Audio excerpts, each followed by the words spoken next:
In a world with increasing military and security uncertainty in all theatres of the globe, we are seeing more security uncertainty and just uncertainty in general around the Orcus agreement in Australia.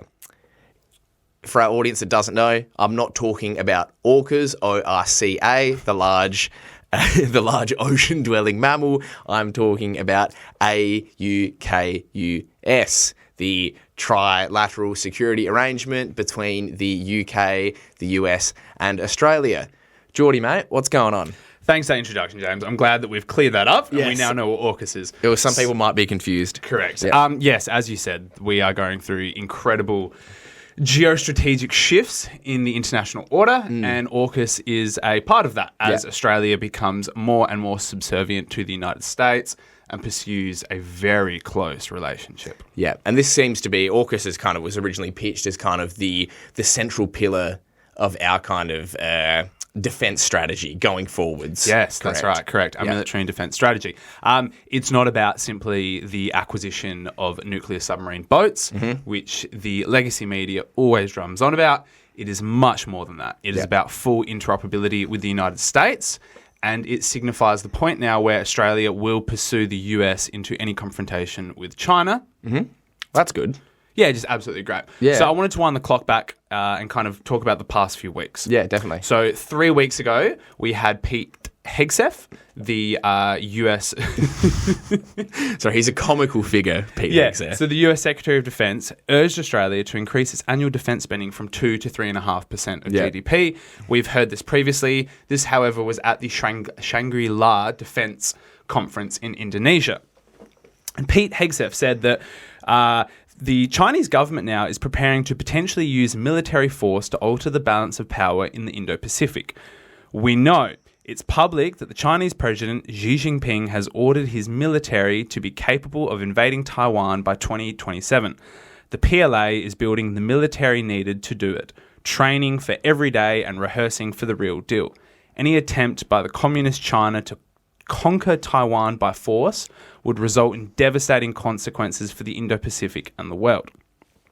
And so Richard Marles, Australia's Deputy Prime Minister and the Defence Minister, reiterated Australia's commitment to supporting the US containment policy of China. He said, quote, that the commitment underscored by US Secretary of Defence Hegseth today that the Indo-Pacific is the United States' strategic priority is deeply welcomed. Reality is that there is no effective balance of power in this region, absent the United States. But we cannot leave it to the United States alone. Other countries must contribute to this balance as well, and that includes Australia. So basically, Richard Marles is coming out and saying that the US must stay in the Indo-Pacific. Please stay. As a balance of power, he doesn't say it, against China. And has blatantly said that Australia will support that balancing act, basically throwing full support against the United States in a conflict with China and pursuing that containment policy. Well, that seems to essentially disregard the other couple hundreds of millions of people that live in the various nations in the quote-unquote Indo-Pacific. Malaysia, Thailand, Indonesia, Vietnam, etc., every single nation, the Philippines, every single nation in between, because they seem to be not getting a say in this, would you say, in terms of... No, they are definitely absent from the discussion. Absolutely. Notably, Japan commented on this and said that they were in full support. And then France kind of reiterated that it would play like a balancing act and said that obviously all parties should follow international norms and international laws, etc., etc. Yeah. But yes, you're right. All the other ASEAN countries and all the other Asian countries north of Australia really have little say in this at all. And they would be the ones that would be, if this kind of ginned up threat that we are hearing about, as in Chinese military expansion and aggression in the region, these other countries would be a lot more at risk than Australia would be, wouldn't they? Yes, that's right. Correct. Definitely. So as Pete Hegseth was pressuring Australia to commit more money to the US war industry, the war industry's headquarters, the Pentagon, announced that it would launch a review into the AUKUS security agreement. So this was just over 2 weeks ago. The Pentagon is reviewing the security pact to ensure that it aligns with the Trump administration's America First agenda. As we have previously discussed, the US's industrial capacity for submarine construction is lagging behind the Empire's insatiable appetite. So currently they are producing about 1.2 boats a year. Yep. This is well behind the 2 to 3 boat target that the US needs in order to actually produce enough boats and to then gift Australia some of those boats. So it is no surprise that the Pentagon is reviewing the deal. The US has made it clear that if they can't meet their naval demand for submarines, they will simply walk away from the agreement. I'm sure we'll still be paying, though. Oh, yeah, definitely. Yeah, we'll still be paying. America first. It sounds like America, like, it's definitely not Australia first. They seem to be the primary beneficiaries of such an agreement. Yeah, so earlier in the year, we gifted the US $800 million Nice. as a subsidy into their industrial submarine capabilities. Nice, yeah. Yes, great. And as a US defense official said about the review, we'll ensure that the initiative meets common sense America First criteria. As Secretary Hegseth has made clear, this means ensuring the highest readiness of our service members, that allies step up fully to do their part for collective defence, and that the defence industrial base is meeting our needs. So after Pete Hegseth once again reiterated Australia's need to increase defence spending, Albanese came out and said that, look, we'll make that decision ourselves. That's up to us. Yep. And so it's been speculated that now the Pentagon's review into Orcus is to kind of scare us and intimidate us into further defence spending, meaning buying further US weapons. Yeah, and this is a tactic we've seen play out in the last couple of months in Europe as well. Yeah. With the same kind of threatening posture displayed by the United States to, shall we say, scare the Europeans into committing more of their GDP towards defence spending also. It seems that America First really just means that you buy our weapons first and then worry about your own defence second. Second, yeah, and nothing says America First like cementing yourself a couple thousand kilometres away across the ocean in a part of the world that doesn't really have too much to do with your mainland. No, definitely not. And so notably Elbridge Colbury, who is the Undersecretary for Defence, is leading the Pentagon's review. Who I previously highlighted is a Washington establishment realist concerned with the US's material capabilities, being a realist, and is publicly sceptical of the Orcus agreement, and just the other week tweeted that he was a Orcus agnostic. Wow, that's interesting. I respect that. I guess I'm a bit of an Orcus agnostic as well. However, Richard Marles nor Albanese are alarmed and have dismissed the need for a plan B after the review. This is because Orcus isn't about simply buying some submarines from the Yanks. In the words of our defence minister, it's about American force posture now in Australia involves every domain, from land, sea, air, cyber and space. A generational dream in establishing a seamless defence industrial base between Australia and America. Sorry, I just retched briefly. This is greatly going to enhance the United States' ability to operate in Australia.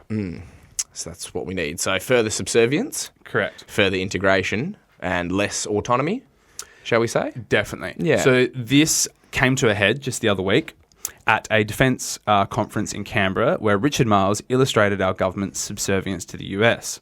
Quote, Australia's geography today is more relevant to great power contests than it has been, arguably at any point in our history. The geography of our national security, it lies much less along the coastline of the continent as it does further afield. So basically saying that Australia's defence policy is not about defending the Australian continent. Yes. It's about projecting force alongside the US into the South China Sea or wherever the US sees fit. Nice. This is coming straight from the Australian Defence. Yeah, wow. That again is very comforting, and as they are, the name suggests, the Australian Defence Force. It doesn't sound heaps defensive. No, definitely not. I'm not going to lie. It's interesting that all the three original. The three original brains, I use that term very loosely, behind the Orcus agreement, which were Joe Biden, Scott Morrison, and was it Boris? Yeah, Boris. Boris. So the UK has had that many since. Yep. And I use the brains behind it, quote unquote. None of them are in power anymore. No. So we're left with a legacy that these three leaders were pursuing at a time when they thought it might have been domestically relevant to them to bring this forwards. Yes. But we are still carrying on that legacy regardless. Correct. However, this is bipartisan in the US It is, to an extent, where the United States want to use Australia as a ground of operations against China. However, as I have just said, the Trump administration is a little bit we need to actually see whether this fits our America First agenda. Well, I'd imagine if we're giving them $368 billion, it's a pretty good deal for them. Yes. Yeah. So I just wanted to highlight that Hugh White, who's one of Australia's leading realist strategists, highlighted that Mao's words, quote, convey that the government's military posture is focused on fighting alongside the US far from our shores in places like the Taiwan Strait, rather than defending the continent itself. Just like Vietnam, Iraq and Afghanistan, we would have followed Washington into a war that achieved neither its objectives nor ours, but this time at unimaginably greater costs. Very sober words by Hugh White. Yeah. So it's obvious that Orcus and Australia's pursuit of interoperability with the US military is not about defence. It's about upholding the US rules-based order, a cute euphemism for the US-centred imperial system. And while we obviously see the US in some would argue, steep decline, it's still a very prominent economic and military power. Absolutely. And Australia is putting all of its chips behind that. Yeah, well, that's terrifying. Yes. As an Australian who does not really want to go and die, either in the Middle East or in the Indo-Pacific, that is quite a worrying. It's quite a worrying position to take. And after Richard Marles came out and basically just said that Australia was just open to whatever the US wanted to do, Paul Keating, who I would argue is Australia's last independently thinking prime minister. Yep, I would agree. Probably not the last, like Kevin Rudd is quite intelligent, whether you agree with his politics or not. However, as I said, Paul Keating could actually independently think about what Australia's national interests should be. And he was obviously instrumental in not only the development of the Collins-class subs, but also our defence pact with Indonesia, which seems a lot more realistic and grounded in all the actual defence of our mainland. That's exactly right. So after Richard Marles came out and said those things, Paul Keating came out and publicly just, as Keating does. He has a way with words, that man. He does. Yeah. He said this is the darkest moment in Australia's history. It's a moment when an Australian Labor government intellectually ceded Australia to the United States as a platform for the US and by implication Australia for military engagement against the Chinese state in response to a threat China is alleged to be making, and ceding the continent to the United States devoid of an electoral authority a month after an election, where the government had the opportunity but declined to make explicit its strategic intentions and policies, declined to let the public, the Australian community, be part to its strategic thinking and intent. Again, very, very accurate words by Paul Keating. He's been probably one of the most vociferous critics of AUKUS from its announcement. Yes. And I just wish more people in the government would be listening to what he has to say.